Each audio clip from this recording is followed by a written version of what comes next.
All right, there's been a lot. We took about a week off, and there's been a lot. Yeah, there's been a lot of stuff happening. Been a lot of stuff happening. So if I don't care if you're in Pennsylvania, New Jersey, Delaware, fuck it, even like Hawaii. You've heard about what we're about to talk about. Yeah, for sure. You're not gonna want to miss this. And if you fall asleep during this, I mean, you're gonna be missing out on a lot. So, I mean, we got to start this off with the most breaking news. Micah Parsons going to the Packers. Who saw that coming? Very, very strange, especially the destination. Yeah, Packers. It's not like the Packers are a big market team that have a lot of money to just give to one player. They got history, but they're not like in that market of New York or they're the smallest market in professional sports in this country, which is absolutely nuts that they're now paying one dude $188 million, which is probably like 75% of the entire rest of their roster, I want to say. And then they just loathe him. I mean, they're going to give him the 4-year extension worth $188 million. Yeah, which is strange because Jerry Jones came out and said he offered him 4 years, $200 million. So why did he accept less from another team? Yeah, dude, that's what I'm saying. Like, did he really just want to get out of Dallas that badly? Did he really hate Jerry Jones that much? Or is Jerry Jones just telling a bold-faced lie to everyone? Which that wouldn't surprise me either. And the return they got back to from Dallas is kind of... I mean, Kenny Clark's a nice player. He's not great. He's nice, He's got some upside. But the two first-round picks. I mean, I feel like they could have gotten like way more out of that. Micah Parsons probably, if not, he's better than Jalen Ramsey. I feel like at the time Jalen Ramsey was one traded. of the best defensive players, if not the best defensive player in the league.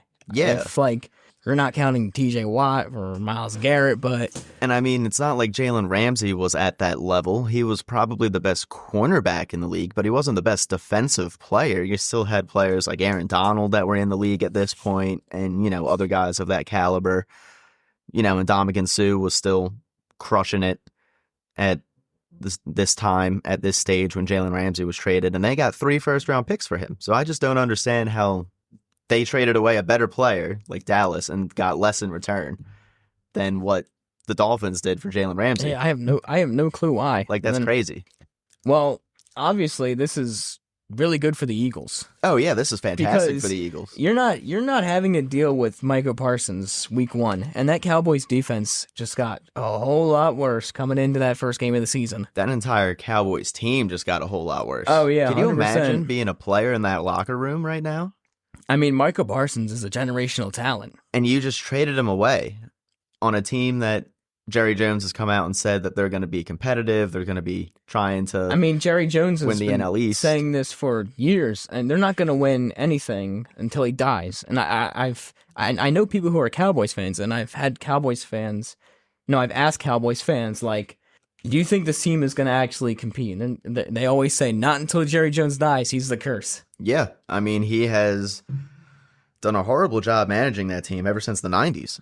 And he even has come out and said it that I forget who the interview was with, but you probably saw this. It came out 2 weeks ago where he said that the Cowboys are the greatest running soap opera, essentially, of this generation. So not only is it their job to, win football games, it's also their job to be entertaining and to make money through entertainment. And so, they're neither. Yeah, exactly. So Jerry Jones is, I guess, taking the approach of, I'm just going to run this place like a circus because it's going to generate a lot of money and freaking online revenue instead of putting an actual good team out there on the field. Instead of putting and a good that way. team onto the field, they paid Dak Prescott $60 million a year. Yeah, which is one of the worst contract extensions. One of the worst contracts in NFL history. So him and CeeDee Lamb, I think together, they make up, just those two players, 30-something% of the cap for Dallas, which is nuts. They ended up paying Lamb, and it was either they pay Lamb or they pay Micah. And they should have paid Micah. They should have paid Micah. Especially if you were going to make a trade at the end of this season or at the end of last season for a wide receiver anyway. Like, they got George Pickens. What are you going to do with Pickens when it comes time to pay him next season? Yeah. Are you going to His just let rookie him deal off? is over next season. You're Exactly. gonna let him off? So you're going to let him off too? Like, if you were going to... It just doesn't make any sense to me. But I mean, I'm fine with it because fuck Dallas. This is great for us. I mean, it's going to weaken the division, and I really think the Eagles are going to break this curse of not...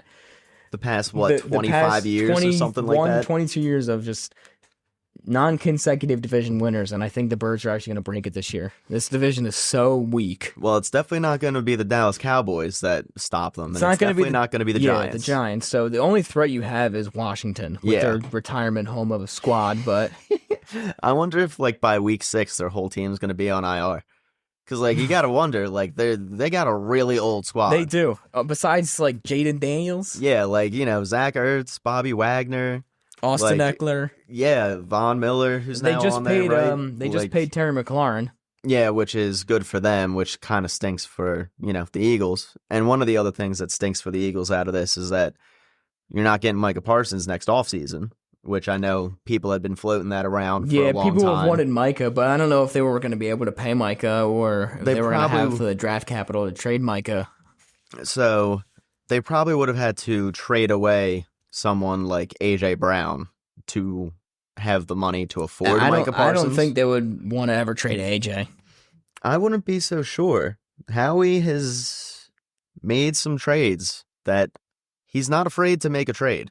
That's one thing He's about definitely Howie. not. With the way that he traded CJ this offseason. Yeah, and got literally nothing in return for him because they cut the guy that they literally brought back. Cut Green and put him on the practice squad. Yeah, so he's not afraid to trade a dude if it's going to free up money for them to go spend it somewhere else. He showed that this offseason. Guaranteed. So he has made some, questionable trades, obviously, in his career, but the last few trades have worked out a lot. I mean, everyone was skeptical when he traded Carson Wentz, and look what that got us. He's also made some pretty bad trades as well. He has also made some pretty bad trades. Like Kevin Byard, Shaq Leonard. They were good at the time, but when you look at it on paper and you see the season the guy's having, it's a good trade. We're bringing in a defensive veteran. I'm going to add talent to the squad, and then when he actually comes out to play the game, you know the results. Which was weird, because, it's not like Kevin Byard had a bad season last year for...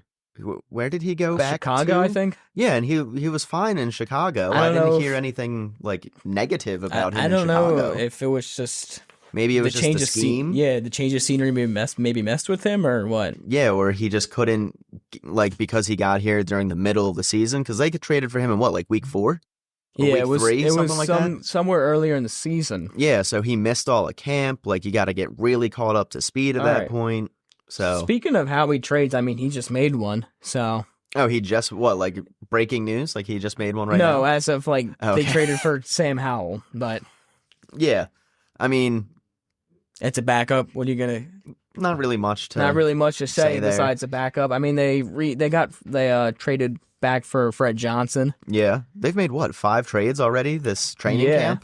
They made a lot of trades. So they got Ja'Cory Bennett, that's 1. Ja'Cory Bennett. Johnson is 2. You got Kenyon Green for that wasn't really during training. That camp. was during the offseason. Mechie. Yeah, Mechie. So that's 3. Howell, which is 4. Which is 4. Am I missing one? I feel like there's another one I'm missing. Yeah, there's definitely another one where we're missing, and I forget. I'm trying to figure out. Not one that involved players. I think it was just picks in this one. He traded that away. I honestly forget. Well, they signed Britton Covey back to the practice squad. Which is good, because they cut Anaya Smith, so they got no one to return punts or kicks right now. Pretty much, except Cooper DeJean, but they're not going to use Cooper to... I wouldn't use Cooper. I wouldn't use Cooper either. I would not risk him getting hurt on some type of bogus special teams play. And then Marcus Epps. That is probably going to be good, too. I think that's going to be a very good signing, and he played very well for the Eagles the 3 years that he was here. I mean, he was hurt, I believe, most of last season or the previous season that he was hurt? Yeah, he left after they lost the Super Bowl. Yeah, and then he was hurt. He missed a lot of one of the seasons, and he had a pretty decent season in I believe last year was the year that he actually played, and he had a pretty decent season. Yeah. But he got cut by who? The Rams? He got cut by Oakland. Oakland. And That's then, who it was. So yeah, they cut. Well, Vegas now. Yeah, well, The Vegas Raiders. Vegas. So Yeah.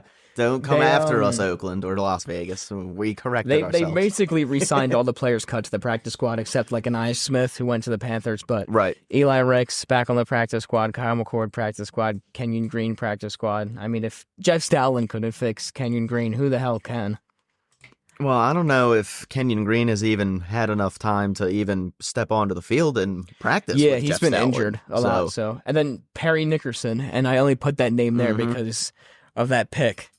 Well, he's a veteran guy, isn't he? He is a veteran, and that interception got him #1 on SportsCenter top 10 for the night. So, and who was the guy that they picked up from the Rams that's injured? That is the offensive lineman. Because I saw that there were a whole bunch of people that were like up in arms because they were like, "Oh, the Eagles added him, and like they weren't supposed to add him because he's injured." And it's like, well, I mean, the Rams, Willie Lampkin. yeah, it's like the Rams put him on waivers. If they liked him so much and didn't want to lose him, then why did they put him on waivers? I was going to say, what was the point of putting him on waivers? But apparently, there's some type of unwritten rule where if you put a player that's on it, like that is injured when you put them through waivers, that like other teams typically don't claim them because they're injured. But I don't know. That doesn't make any sense. Right. And I don't really know how you can really be expected to just faithfully honor some really random unwritten rule, especially when you're like, oh, well, that guy, if he's going to be back in 2 to 3 weeks, he can help our team. So let's just pick him up. Yeah. And I mean, it's good death if you have to set back another injury on the practice squad or so, but it's not like the Eagles did anything like malpractice. I was going to say, Landon Dickerson practiced on Wednesday, which is great news. Yeah. The fact that he's already back on the practice field after surgery, incredible, and damn near could play in week 1. That's insane. Yeah, that is actually like, I couldn't believe it when I heard that he was out on the practice field already. I was like, geez, it's been what, 2 weeks since the surgery? And then you got AJ, who's back on the practice field, but he's been monitoring his hamstring issue. Yeah, I was hearing like all training camp, they were just being cautious. Yeah, and I mean, that's perfectly fine. And that fits the Eagles' MO too. Like they're always cautious. They're always with cautious with their stuff. Their big players too. Yeah, so that that wasn't too much of a surprise. I'm sure AJ will be fine for week 1. But I still don't think Makubo has been back out on the practice field since. No, I don't think so. That might be a bit of a shakiness. I don't think Sidney Brown played against the Jets, and Jahad Campbell didn't play against the Jets, and Adoree Jackson didn't play against the Jets. So those are your starters. Yeah, those are definitely the starters. And I've been hearing a lot of really, really good things about, I'm going to butcher this name, Ogo Okonkwo, I believe his name is. All right. He is the last edge rusher that ended up making the team. The number 5 edge rusher. I think it's Ogo Okonkwo. Ogbo Okonkwo? Yeah, Ogbo Okonkwo. And apparently he's had a really, really good training camp to the point where they decided that they were going to cut the other guy that people were clamoring for them to get or to keep. Who was the other guy? Johnson? Forget what his first name was. But there was someone else that a lot of people thought was going to end up making the 53, and this guy came along as a huge surprise and surprised everyone by actually making the team. So I feel like maybe this could be kind of like we're going to keep this guy on in case either. I mean, he doesn't look bad. Last season he had 8 sacks. The season before he had 9 sacks, 12 sacks. So he's not like he's got some upside. He's got some upside. He's got some experience. I'd say. I wouldn't be surprised if, let's say, he has a couple of good games early on, if you potentially see the departure of Uche or Ojulari, potentially, on the edge. Yeah, because Azeez Ojulari is only a 1-year contract. Right, and same with Uche, too, isn't he? Uche is only a 1-year contract. And if they're not going to be, out on the field for more than 30% of the snaps, I doubt that the Eagles want to pay the rest of their, $5 to $7 million salaries. So yeah, they would just let those contracts dump. There's Yeah, no point. and then probably call people up from the practice squad. Yeah, because, I mean, just makes the defense more younger and greater. Yeah, so that's just something to keep an eye on, because that was not a name that I was expecting to make the roster, and then he did, and I was like, oh, okay, maybe this guy can play a little bit. So there weren't too many, I want to say, like, surprises. I guess Darius Cooper making it over Anais Smith maybe is a bit of a surprise. Yeah, I'm surprised that I feel like Anais Smith had a pretty good preseason. I mean, he caught a couple of touchdowns. I feel like they must have known, or they had a feeling that Britton Covey or someone like that was going to get released, like wasn't going to make whatever team that they signed to, and they were just planning on signing someone for punt returning and kick returning the entire time. I mean, yeah, Covey is that type of guy that's going to only return punts. Right. Maybe get like one catch, but... Yeah, he's not really going to be playing too much wide receiver for the offense, but he is going to provide a nice spark, probably better than Anais Smith would on punt and kick returns. I mean, he's got more experience doing it. I agree with you. And he's also a lot more like... He's a lot quicker in his lateral movement than Anais Smith is. Like, you know, we watched plenty of punt returns last season where Britton Covey was able to sprint to the outside and move up an extra, 12, 13, 14 yards just because he was able to outrun people going sideways instead of just going vertical upfield. Yeah, and that's something we saw with Covey. I mean, I wasn't really like an advocate of his punts, but I mean, he's good to have back. It's better than having Cooper receive punts. Yeah, exactly. You could imagine him like getting injured on a punt. I'd rather, I mean, I don't want anyone to get injured, but right. if it was Covey getting injured on a punt rather than Cooper, I mean, Cooper is someone who is obviously Cooper is multifaceted for your defense. He has added so much value onto this defense, and I mean, we can't afford to lose a player like him. So plus the cross training him at different positions and stuff like that. So let's say, Makuba's maybe down for the game for potentially game one, you're going to see Cooper DeJean play a couple of snaps at safety. Yeah, definitely. Like, you can't lose someone like that. I don't know if they're going to be able to trust Sidney Brown yet to play alongside Reed Blankenship. And if Makuba's not ready for week one, I do expect to see Sidney Brown in there. I just don't know whether or not he's going to start. He'll be rotation. He'll be featured. Yeah, definitely will be rotation. But if they're not going to have Makuba, I'm going to see Sidney Brown as the starter besides Reed Blankenship. But once we watch on NBC, they start announcing all their names, I'll be like, oh, okay, this guy started, because I don't check the starting lineups until the actual game starts, and I'm like, oh, okay, this guy's starting, unless I know, like, a player's actually going to be out. Right, and I mean, the starters always, they don't always change week. Usually it's not the same starters every week, because most of the time someone gets dinged up and is missing a game here and there. But, like, most of the offensive starters, I just basically know, like... Exactly. The offense, we already know who that's going to be. Hurts, Brown, and Smith are starting. If I know one of them are injured, it's everywhere. ESPN and Fox and Twitter or whatever, so... And even, like, the guys behind them, you clearly know who that, like... You know the number 3 is Dotson, you know the number 4 is Mechie, and then you know the number 5 is Cooper. Like, there's not really, like, a... Yeah, I mean, they have it pretty... They pretty much have it sorted out. Yeah. And I think that Darius Cooper definitely has probably a bigger upside than Anais Smith, just because of the body size, number one. Anais Smith is kind of a small guy. You know what I mean? He's not that tall. He's really quick, but he also had a couple of drops last year. So Darius Cooper has looked like he hasn't dropped anything, I feel like. And obviously, he's got rather strong take hands. Someone who doesn't drop stuff over dropping everything. Exactly. Like, he's got strong hands at the point of attack when he's actually going up to catch the ball. He can out-jump defenders. He can win one-on-ones. You're not getting that with Anais Smith. Anais Smith isn't really going to beat someone one-on-one unless he just makes a shifty move and fakes someone out. But Jalen loves to throw 50-50 balls, especially if he's got big-bodied receivers, and Darius Cooper is a very big body receiver. He loves throwing the deep ball, so I could see Darius Cooper potentially getting some run. I would this hope season. that they're going to definitely start passing more, because every single team now is going to start taking more and more notes on Saquon Barkley after what happened. They're not going to be able to just run all over teams the same way that they did last year. Yeah, I mean, Saquon's going to have a good season, but he's not going to have that type of production that he had I mean, he's not going to have last another season. 2,000 yards. That doesn't happen. No. He in might have back-to-back 2,000, season. like, all-purpose yards. Yeah, maybe all-purpose yards. Maybe like Catching and running, but he's not catching going to like get 2,000 300 rushing yards again. and rushing 1,700. But Yeah.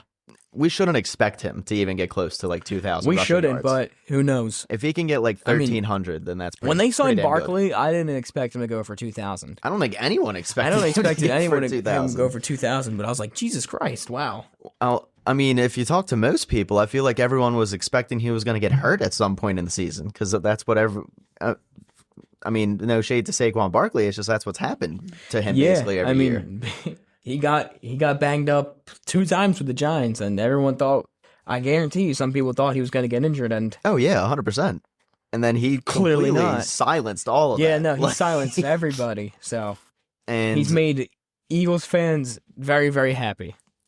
I guarantee you that. and we're only 1 week away, man. We're less than a week away we're now. less than a week away. It is Friday on the day we're recording this, and we only have We are 6 days 6 away. days away from kickoff at NFL Lincoln opening Financial night. Field. Dude, I can't freaking wait. I know, me too. And I really hope that with no Micah, they I'm so spank the confident Cowboys. they're gonna beat the Cowboys' ass. And Dude, if I was like a player on Dallas, I would like just be deflated, I feel like. pretty much, yeah, they have the banner at Lincoln Financial Field wrapped, but they have it hung up. So once Thursday night hits, they're gonna reveal it. Yeah. And Let I'm it- really They're hoping. gonna show us that. They're gonna show us again that we kicked the Chiefs' ass, and then when week 2 comes, we're gonna kick the Chiefs' ass again. Yes. So Dude, speaking of the Chiefs, should we talk about the biggest news in all of the world right now? Travis and Taylor. all right, so that'll be a wrap on getting this married. episode. All right, let's move past this and let's get to the hate Phillies. Taylor Swift. Okay, you can click off of the episode now. I hate Taylor Swift. I literally said that just to infuriate you. I know. My hatred for Taylor Swift is absolutely livid, and I don't care that her and Travis Kelce are gonna get married. I hope Travis Kelce has like a 300-yard season Dude, the fact that I found that out from an ESPN notification is wild. because they don't give a shit about sports. They only care about Taylor Swift and Travis Kelce because he's a Chiefs player. This is Kelce's last season, by the way. Yeah. He's done. Thank God. Well, I like Jason, but it's Travis funny is a bitch. because like literally not right before, but that news came out at what, like 2:00 or something like that on the day Yeah. that it came out. Earlier in the morning on that day, there was an article up on ESPN about Travis Kelce saying, what he's done over the offseason to prepare for potentially his final NFL season. And then that just got completely glossed over by everyone because of the fact that 100%. he's And, getting engaged to Taylor Swift now, so that's all we're going to talk about. Apparently they were engaged like weeks before, so Yeah, that doesn't surprise me. yeah. All right, fuck Taylor Swift. Let's move on now. All right, so the Phillies in New York, Citi Field, their kryptonite of stadiums. It makes no sense to me, dude. I mean, I guess it does make sense because every team has that mental block against one certain team or the other, I guess. I mean, this is kind of like the reverse of 2023 with us and the Braves, where the Braves were clearly the better team. But for some reason, they just could not get past the Phillies for some reason, And anytime the Phillies played them, especially in Citizens Bank Park, they spanked them. So this is kind of like a complete role reversal where we are now like the Phillies are like the Braves and the Mets are like the Phillies. And as long as we don't see them in the postseason, I really don't think it's that big of a deal. That's the big thing is seeing them in the postseason because we looked lifeless in Citi Field. Dude, they looked awful. They looked.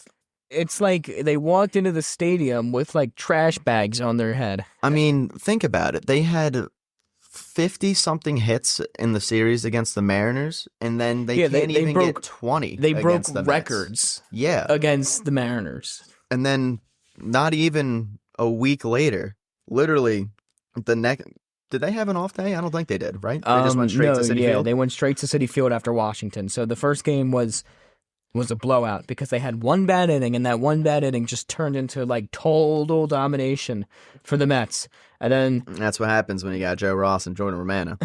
hey, at least at least they'll be gone now. So I know. Thankfully, we don't have to see them anymore. we can agree on that they'll finally be gone. Ross cut and Romano on the injured list with right middle finger inflammation. I'm sure there were a lot of people giving him the right middle finger. Oh, I that. guarantee agree. No one goes on the injured list for right middle finger inflammation. So that's kind of like a sayonara to his Phillies tenure. So That's a phantom IL stint if I've ever seen one. pretty much, yeah. It's pretty much just we want you on the team, but you're never gonna play for us ever again. So Well, to me, it screams more, you're not good enough to be on the roster, but we don't want to pay out the rest of your salary. I was gonna right say now. that pretty much. So we're just gonna stash you on IR. Yep. And then game 2, they went down. They had another bad inning, and then they crawled their way back. Yeah. Harrison Bader had the big 2-run Harrison homer. Bader had the big 2-run home run against Ryan Helsley, and obviously Ryan Helsley's been pretty awful for the Mets. Yeah, since joining them, he's got like And a 8, He's got like an 8-something ERA, yeah. The Phillies were able to jump on Ryan Helsley, Yes, they were. and then after that, I mean, just back to regularly scheduled programming. The bats went completely silent. Dude, what's up with Duran getting hit around? Could not hit Edwin Diaz, and then Duran could not get a single out. I mean, base hit, walk, and then you got another base hit when then Brandon Marsh didn't really do the best fielding, and then up the middle base hit for I think it was Alonso or something, Nimmo, and then ball game was over. Dude, the craziest thing about that whole series with the Mets was that it wasn't just one section of the team that was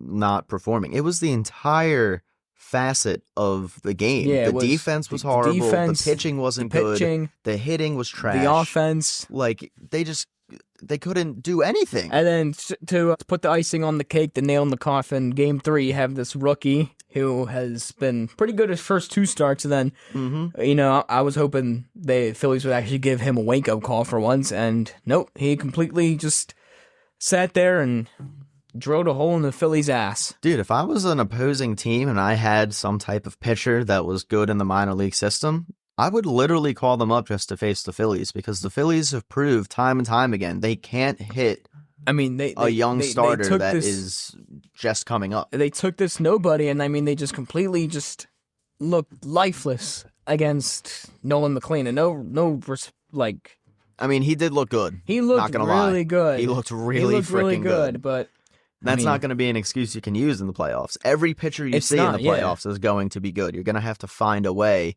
to get hits and to score runs. You can't just be only relying on getting to people's bullpens. Yeah, 100%. So they let that series slide. They'll let it slide, and they'll play Atlanta, and then Atlanta comes, and I mean, the story obviously is Kyle Schwarber. Yeah, it's like all of a sudden they just get back to Citizens Bank Park and they remember how to play baseball. They remember how to play baseball. I mean, obviously they hit 7 home runs, but you can't forget they had another 20-hit game, Kyle dude. Schwarber did.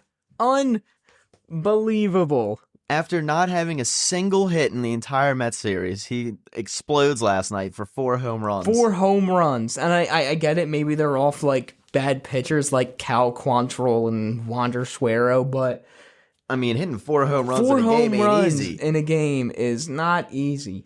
Ed Delahanty, Chuck Klein, Mike Schmidt, and Kyle Schwarber have all hit 4 home runs in a single game for the Phillies. The Phillies are the team with the most 4 home run games in Major League history. So, which is, I guess, to be expected since they're the oldest franchise in professional sports. Besides the Cincinnati Reds, but besides that. I thought they were older than the Reds, aren't they? I believe the Reds were the first baseball team. Okay. So maybe they weren't, but I know that they've been around for like 120 something years. Yeah, they've been around for a long time. The 1800s. Yeah, and then you got when the Atlanta game first started, Nola had that really bad first inning. Yep. He got knocked around. He was giving up hits. Mm-hmm. He was giving up walks. But then, I mean, after that. He actually pitched pretty good. That was some vintage Aaron Nola right there. He pitched pretty good. He settled in like that, like the one time where Clay Holmes settled in after 1 inning, obviously. Dude, I still can't believe He that. didn't settle in after one inning, He but settled in. Aaron Nola definitely settled in after what happened to him after that first inning, and he pitched fantastic. And he broke Cole Hamels' Phillies pitching strikeout record. So he's now up to third on the all-time strikeout list behind Carlton and Robin Roberts. Yeah, Robin Roberts. I think he can get to 2,000 strikeouts. I mean, he's going to have the opportunity. He's going to be here for another 6 seasons. Yeah, after he's got a lot more so. contract left. He's never going to pass Steve Carlton. Obviously, probably not. I don't think that ever gets beaten. Carlton's at what, like 2,300 He's strikeouts? at 3,011. Oh, he's at 3,100. Holy crap! Yeah, that's not going to get touched by Nola. He's way too far away. He's not going to get anywhere close. I mean, to that might not get touched by like anyone. The only way that's going to get touched is if there's someone that spends 15, 16, 17 years here. They're going to need like 20 plus years in this organization. Yeah. Too. And not only that, they're going to have to be like a strikeout pitcher. Nola's not really a strikeout pitcher, I feel like. Nola gets strikeouts when the curveball is working. Yeah. And besides that, I mean, he's really basically just pitch to contact. Yeah, which there's nothing wrong with. I mean, he's been successful with it. So. If you're getting outs, exactly, it doesn't matter. So. And one thing that's nice about after him giving up the 3 runs in the first inning, that shaky first inning, he, settles down. He settles in. We're going to use that correctly this time. We're going to use that correctly, not ESPN. We're going to use this settled in correctly for once, but... And notice, Tom McCarthy on the broadcast didn't say it up until he got through another 4 innings without giving up a run. Yeah, when he's in like the 5th or 6th inning, Nola's finally settled in now. It wasn't like as soon as he got the first out in the next inning, they were like, oh, he's settled in. Like, fuck you, Carl Ravitch, dude. Like, you have no idea what baseball is even about. You fucking, oh my God. Lunatic. Oh, but...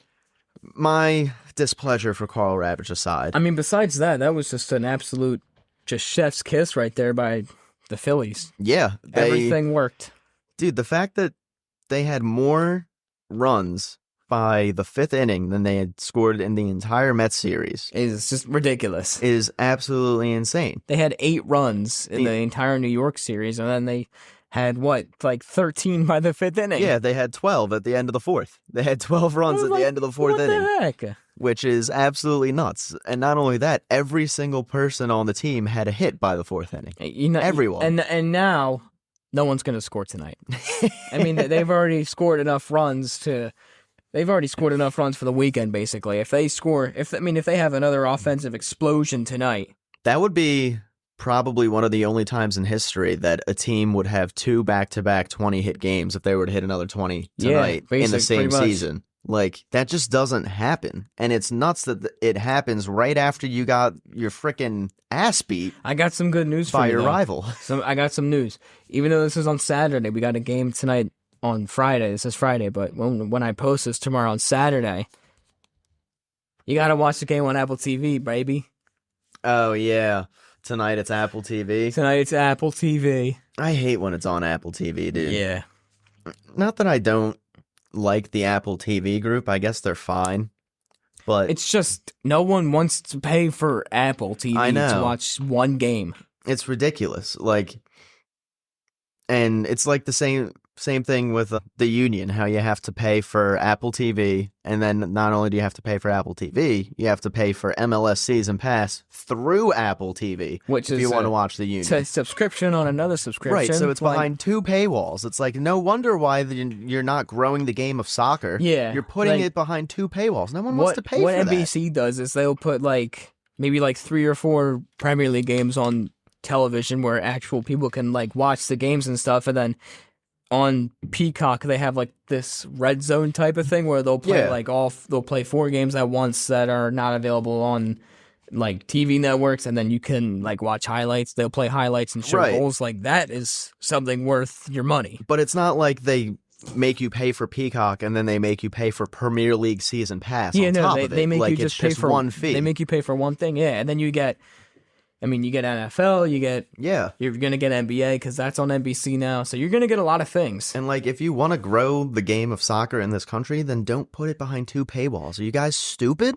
Yeah, they're fucking idiots. They're putting it behind paywalls. It's just Not growing, and especially since that the World Cup is coming to this country. Yeah, next year in literally less than 12 months. In less than 12 months, the World Cup will be played in this country, and then I mean, the United States has something. I believe it starts in what, May or June? Starts in June. Yeah, they have a great opportunity to grow this game in the country and get fans more recognized with the sport, and instead.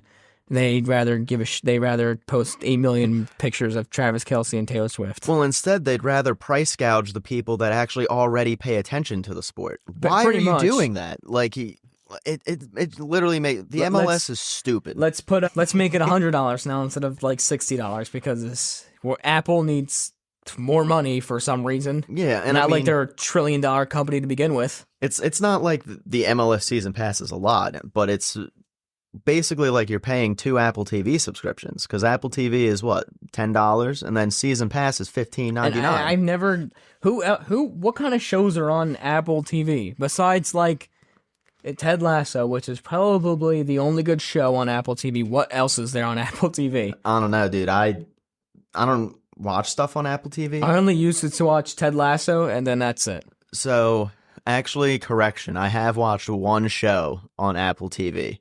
It's this one show that my uncle got me into. It's called Slow Horses.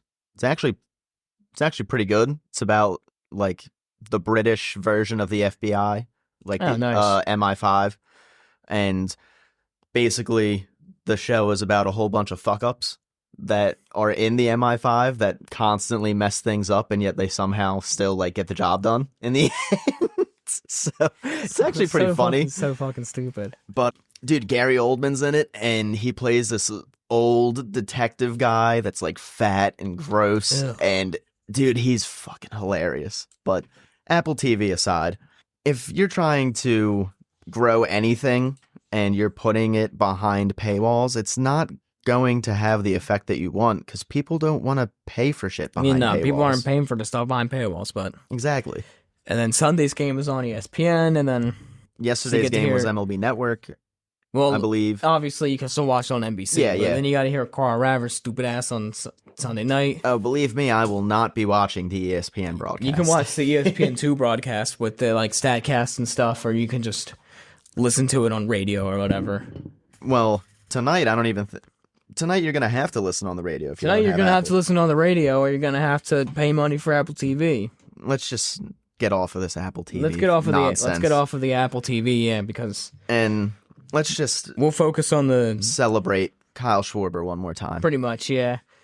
Cause let's celebrate his MVP because he's making the case that he's going to win the MVP. I mean, he had 9 RBIs yesterday, career high in RBIs for him.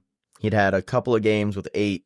So he's at 49 home runs. Yeah, and he's up to what, like 112 RBIs today now? I think he's at 109. Okay, he's at 109. Like, but today we are at the 29th of August. He's at 49 home runs with a month left to play. He's got a shot to break Ryan's. He's got 56. a shot to get Ryan 55, Howard. Right? 58. Okay, it was 58. He's got a shot at Ryan's 58, and I mean, he's going to need to have a couple more multi-home run games probably, but he could get there. It's Kyle Schwarber. I mean, if you make a mistake, it's going to be a homer, so. Yeah. One of the craziest things with him compared to like Ryan Howard is that, Howard wasn't hitting home runs off left-handed pitching. And that's the other thing that's kind of crazy about the fact he hit 58 by the fact that, there was like 40-something of them that were probably against right-handed pitching? Yeah. Schwarber is completely even. He's hitting him from both sides of the plate. So that increases his chances even more, I feel like, of breaking the record. I feel like he's up there in discussion for one of the best left-handed Phillies hitters of all time. You got him. At this point, he kind of has to be. You got him, you got Schwarber, you got... Harper, yeah, another left-handed hitter. Utley was left-handed. Yep. Howard, obviously, we mentioned. Yeah, we mentioned Howard. What about, was Tomey left-handed? Tomey was a left-hander. Yeah, Tomey was left-handed. Matt Stairs was left-handed. I mean, Raleigh Banyas was left-handed. But, I mean, he hasn't... I mean, he didn't play long enough in Philadelphia to qualify. None of these players have had the production, besides Ryan Howard, the production of Kyle Schwarber. I mean, Utley hit you home runs, but he also hit you singles and doubles. Yeah. He provided good defense. I mean, Schwarber is just a designated hitter only. Yeah, and which I guess that does play into the fact that maybe he's able to hit more home runs because he's not playing the field. So he's not getting like that body fatigue from playing the field every day, which, all the other guys had to go through. Obviously, is a benefit. Right. Like Howard was playing first base basically every single day. Yeah, but Ohtani also hit, 50-something home runs, and he only DH'd. If they can give the MVP to a DH, they can give it to a DH. Yes. And it's not even like Ohtani pitched at all last year. He didn't pitch at all last year. You can't use the argument he was a two-way player. That you had to give him nah. He didn't. He pitched this year. He didn't pitch last year. He played. Right. He didn't play the outfield last year. He didn't play the outfield this year. He's only pitched. Yeah. And he's pitched, 7 games, I believe, so far this season? Yeah, he's only pitched like a small sample size. I mean, maybe he would have more of a shot if he actually started the season healthy, pitched, and got himself into like a sub-3 ERA. Oh, yeah. If that was the case, he would without a doubt be MVP running away with it. Mm-hmm. Oh, yeah. Another thing I want to mention. I don't know if you saw this, but next year they're actually releasing a new award for the MLB. They're releasing Relief Pitcher of the Year. Wasn't it just called Reliever of the Year? I don't think they have a actual award. Because I know Class A won Reliever of the Year last year. Class A won, but I think it's only for closers. If I'm correct, this would be something that covers all of relief pitchers, so it wouldn't just be guys that are closing that have an opportunity to win this. Because they have 2 awards. So National League is Trevor Hoffman Reliever of the Year, and American League is Mariano Rivera.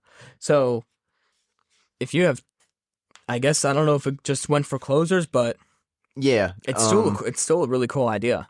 Now, the thing that I really like about this is that they're not taking away that closer award. So you're still going to have the closer that wins probably whatever. It's probably just going to be changed to like Closer of the Year award. Closing Pitcher of the Year. Or High Leverage or something like that. Yeah, but I doubt they'll actually use High Leverage pitcher in a sentence. But it'll be someone that is, high leverage, obviously. And then this opens up the door for people that bridge the gap to that closer to also get recognition. Like Alvarado. Right. Or dude, remember how good Ryan Madsen was for us in the setup? Like 7th or 8th inning, he always locked that down for Lidge. When you could lock in Ryan Madsen, then have Lidge come in, who obviously Lidge was perfect. Exactly. And Madsen had 50-some holds that year or something like that? 50 holds in a season is ridiculous. Exactly. He had something like 68 appearances, and he had 53 holds or something like that to Brad Lidge's 48 for 48, which is insane. Like, you would have had 2 relievers that basically would have won both those awards that year on your team. Which is literally crazy. So right. And I like the fact that it gives recognition to the other guys other than just the closers, because there's a lot of relief pitchers that will pitch 70-something games a year with like a sub-3 ERA. They'll have like a 2-something ERA, but because they don't close, they don't get thought of for any type of They don't get award. recognized. Right. So this will be something that I think is going to be very beneficial to making people nationally and all across the league notice more relief pitchers than just the main closing guys. Yeah. All right. So before I end this, we got to talk about Manchester United losing to Grimsby. And we talked about this before I actually hit the record button. Good old Grimsby Town. Good old Grimsby Town. So for those who do not know, Grimsby Town is a 4th division team in England. So they are 4th division's the last division of professional soccer. Soccer, yeah. Yes. So basically, we'll just say 4th division is single A. Yes, essentially, or rookie ball. Yeah, almost. Rookie ball or single A. Yeah. So that's basically like them losing to a single A team. Like, imagine if the Phillies lost to like the Clearwater Threshers. Yeah. Like, and this wasn't like. I mean, they had starters in that game. They had starters on the bench. They had starters on the lineup. Benjamin Sesko, 70 million British pounds, doesn't want to take the penalty. These players are worth a couple $100,000 each, and they're playing their heart out there. These players are making 700 times their salary. Well, the players on Grimsby are making less. Yeah, but the players on United are making like 700 times their salary. Don't want to take a penalty. Why? I mean, maybe I I honestly have no good answer for I it mean, this is 'cause probably like the worst loss in English history that would be like Duran refusing to come in to close the ninth inning. of World Series Game 7. And it's like, dude, what? What do you mean you refuse? Like, what the hell are you talking about, You're the dude? closer. This is your job. It's your, you get paid money to do this. So the fact that he just did not want to get checked into the game just for the penalty kicks, it's a bit selfish. And then he eventually did take like the 10th penalty. Yeah, but he should have been one of the first people to take it. And I mean, I guess he still did take his penalty, so but like it's still weird that he refused the initial He didn't take his penalty until going like onto the the 10th pitch. penalty. It was Yeah. You had 9 more players step up and they somehow still lost. Andre Onana is probably, I mean, he's one of the worst goalkeepers in the sport now.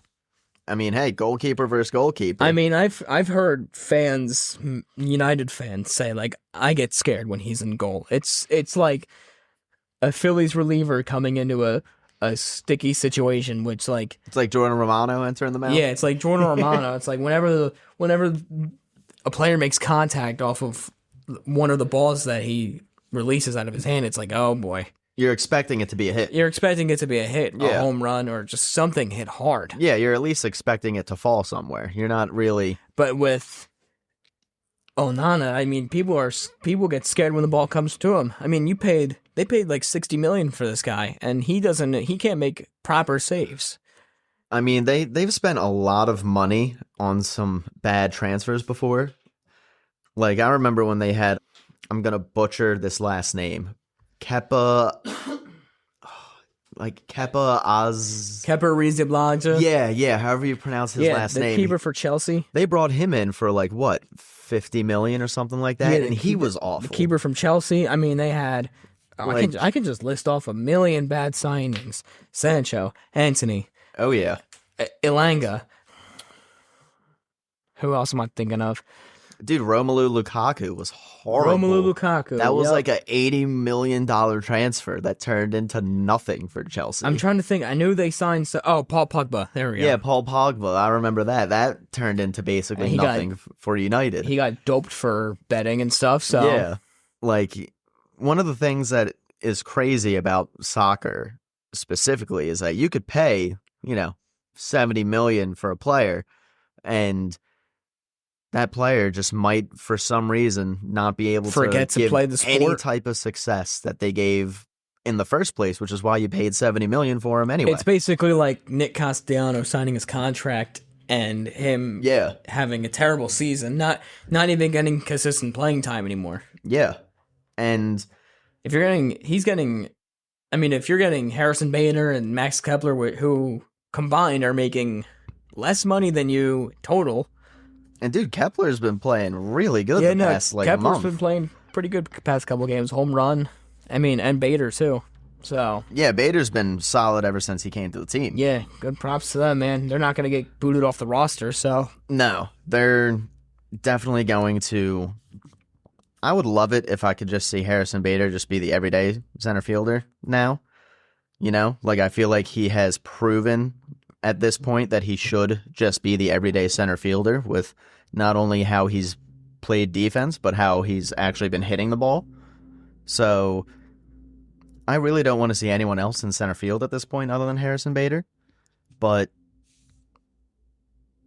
Rob Thompson is probably going to still like to do his matchup stuff, and he's going to want to give certain people playing time, especially if he's planning on keeping people into the lineup and using them in the postseason, like Kepler.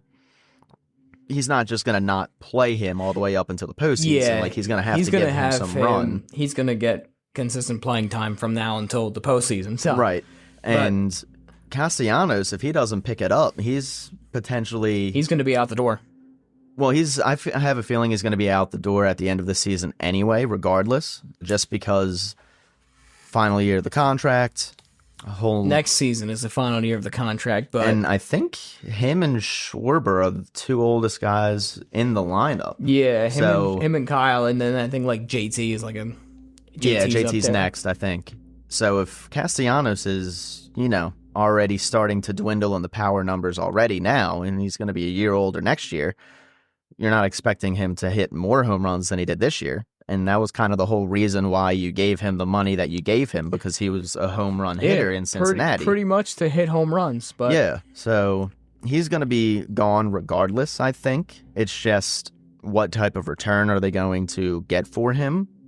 Not a lot. Probably not a lot. Probably not a lot. Maybe, I don't know really what it's going to be, but... I mean, it could be someone that could potentially just need a change of scenery from wherever they are. Yeah, that's what I'm thinking. Just a change of scenery. Bad prospects, maybe, like prospects that aren't, top prospects or anything like that. Just some run-of-the-mill, average, everyday guys. Which I'm fine with, whatever it takes to get him out of the city, so... Yeah, I'm fine with that, too, and plus it opens up a position in the outfield for Justin Crawford to play next obviously, year. Yeah, which is perfect. Because Bader, I don't know if you plan on bringing him back. Yeah, I don't know if they plan on bringing Bader and Crawford back, so... And you're I mean, not Crawford, Kepler. You're going to have Marsh, because I think Marsh still has, you got 2 years Marsh, of arbitration? And then you got Crawford, and then... So you would have, theoretically, Marsh and left, and then maybe you could re-sign Bader and have him play center and move Crawford to right. Or maybe... Or have him play left and move Marsh to right. Or have Marsh to center, or... Have Bader plays right or something Bader like that. Bader plays right, Crawford plays left, or... But They bring Rojas, or I don't know. So. I don't think it would be out of the realm of possibility for them to re-sign Bader after how he's played. Yeah, I don't think he's going to command a lot of money, so... No, it'll probably be less money than Kepler for 1 year, $10 million. Yeah. I think maybe like 1 year, $7 million, $8 million. Yeah, 7.5, 8, something like that. And I mean, you could potentially get away with giving him a multi-year contract if you want to convince him to come back here. You could give him 2 years if no one else is giving him 2. Yeah, I agree with that. And I wouldn't be mad about that. But we got a little bit off topic there, comparing football contracts to baseball contracts. Yeah. But the point we were trying to say is, these people, they pay all this money for these players, and they always turn out garbage. So. Yeah, there's a lot of times where they pay premium dollars for these guys to come in, and they just aren't able to get the job done. No. And soccer is like the one sport that I feel like that happens the most in. I mean, obviously that happens in other sports too, where you pay a hefty premium, whether or not it is dollars or, players or picks or something like that, but you pay a heavy premium and the guy that you bring in just doesn't give you the return you were looking for. It just seems to happen a lot in soccer. And I don't know if that's the constant changing of leagues, because, you'll got people that'll go from Italy to England and then to Spain and then to France and then... Yeah, it just all depends about because all the leagues are different, all the play styles are different. Right, so. All the coaches have a specific type of way that they want to play, and if you don't fit that play style... It's not going from team to team in just the same country, it's going from team to team in a different country. Right, and I remember Pulisic when he first made the jump to go to Borussia Germany. Dortmund? Yeah. He was very uncomfortable at first because he didn't know the language, he didn't know anyone over there, and it affected the way that he was playing. But once he got comfortable, he started to play a lot better, and then he ended up making the move to Chelsea. That didn't work out. He ends up making the move over to AC Milan, and he's a star again. So, for some reason, some players just don't perform in certain leagues. I don't really know why. I don't know if that's a mental thing, if that's just the league. Yeah, I don't know if it's maybe homesick or what. Yeah, but it's there's something with soccer that, you could be a superstar in one league and then get transferred to another, and you could be out of the starting rotation after 4 bad games. Pretty much, yeah. And then you never get it back. You're getting sold at the deadline, so. Crazy sport. Yeah. Crazy sport. All right. All right, guys. So we covered a lot today. Yeah. And next episode we're gonna have a lot more to cover because Eagle season, baby. Football's gonna be back, and then the Phillies will have played a series in Milwaukee. So hopefully they can do something against Milwaukee. I mean, they're a really good team, but we'll just have to wait and see. So. I mean, hopefully they can do something at all of anything on the road. Pretty much, yeah. Because they haven't been able to do shit on the road. Atlanta and then Milwaukee, so we'll see. what happens next week. So, get us wherever you get your podcasts, and we'll see you next week.